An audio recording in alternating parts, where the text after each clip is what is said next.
سلامونه وخت مو په خیر د اجمل شاه فیسبوک باندې او یوټیوب چینل ته ښه راغلاست. د انګلستان په وړاندې لوبه کې د پاکستاني شاهنواز تر منفي ریکارډ خپل کړ او د روهیت شرما لومړی لوبغاړی شو چې په نړیواله سطحه یې دا ستر ریکارډ ثبت کړ او د نړۍ یو لوبډله هم په دې ونه توانېده چې افغانستان دغه ستر ریکارډ مات کړي.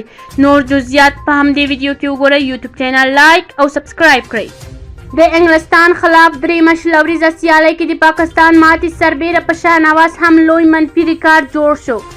د پاکستان کرکټ ملي لوبډلې چټک توپ اچوونکی شاهنواز د انګلستان خلاف په درېیمه شلوریزه لوبه کې د پاکستان تر ټولو ګران بیه توپ اچوونکی حساب شو. هیلا چټک توپ اچوونکی په خپلو څلورو اورونو کې 2 منډې ورکړې په داسې حال کې چې هیڅ کومه وکټه یې ترلاسه نه کړه. د دې توپ اچونې سره شاهنواز اوس په لنډ فارمټ کې د پاکستان دوهم تر ټولو ګران بیه توپ اچوونکی شو چې زیاتې منډې ورکوي. تر دې وړاندې په 2019 کال کې عثمان شینواری د سویل افریقا په وړاندې په خپلو څلورو اورونو کې تر ټولو ډېرې 18 منډې ورکړې وې.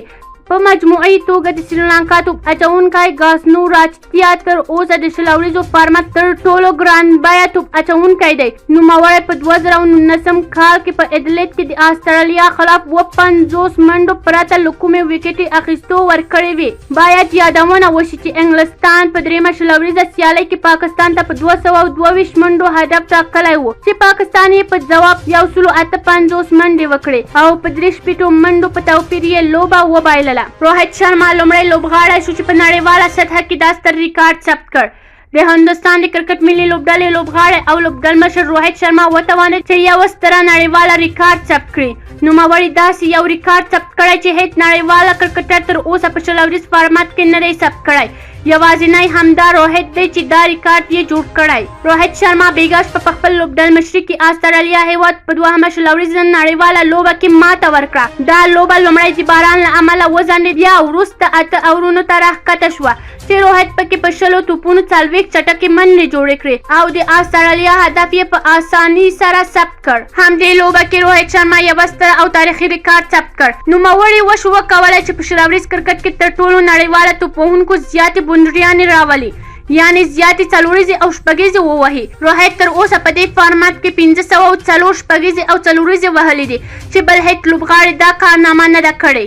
او د نړۍ یو لوبډله هم په دې ونه توانېده چې افغانستان دغه ستر ریکارډ مات کړي. کرکټ ورځ تر بلې ښه کېدو روان دی او هر لوبډل کوښښ کوي چې ډېره سیالۍ وګټي او د کرکټ نړیواله شورا په درجه بندي کې په لومړي مقام پاتې شي. سیالۍ هر هغه لوبډله ګټلی شي چې دوی ته لوبغاړي ښه لوبه وکړي او په خاصه توګه پلیس توپ وهونکي ښه پایل واخلي او ښه ملګرتیاوې وکړي نو بیا کولی شي چې لوبه په اسانۍ سره وګټي. دا چې موږ د پلی توپ وهونکو یادونه وکړه راځئ له دوی مو خبر کړم چې د کرکټ په نړۍ کې د افغان لوبډله هغه لوبډله ده چې په 20 اوریزه کرکټ کې د پایل توپ وهونه کې ډېرې منډې ریکارډ لري. افغان لوبډله په 20 اوریز کرکټ کې د آیرلند خلاف په لوبه کې حضرت الله زازی او عثمان غني د 214 منډو دغه ستر ریکارډ له ځان سره لري. له افغان لوبډلې پرته بل لوبډله هم په دې ونه تواني چې داسې کارنامه وکړي. افغان لوبډله په 214 منډو په دغه ستر ریکارډ کې حضرت الله زازی او عثمان غني پرمټ ترلاسه کړی دی چې تر اوسه یوه لوبډله هم په دې ونه توانېده چې دغه ډېرو منډو ملګرتیاوې ریکارډ مات کړي. استرالیا لوبډلې د آرون فینچ او اریکې شورت په 223 منډو ملګرتیاوو سره دوهمه لوبډله ده چې په 20 اوریز کرکټ کې ستر ملګرتیاوې جوړوي. یاد دې وي چې تېره شپه د پاکستان او انګلستان په لوبه کې نږدې وه چې استرالیا او افغان لوبډله ډېرو منډو ملګرتیاوې پاکستانی لوبډلمشر بابر اعظم او محمد رضوان مات کړي. دا ځکه چې دوی ته د انګلستان له لوري 200 منډو هدف ټاکل شوی و چې دوی او اوپنرانو ترلاسه کړ. که چیرې هدف وچت وای یا هم لومړی توپ وهنه پاکستان کړې وای نو دغه ډېرو منډو ملګرتیاوې به په خپل نوم کولی شو. خو اوس پاکستان لوبډله درېیمه لوبه شوه چې ډېرو منډو ملګرتیاوې د دوی لوبغاړي جوړوي. که چیرې کوم نظر لرئ کومنټ کې شریک، یوټیوب چینل لایک او سبسکرایب کړئ.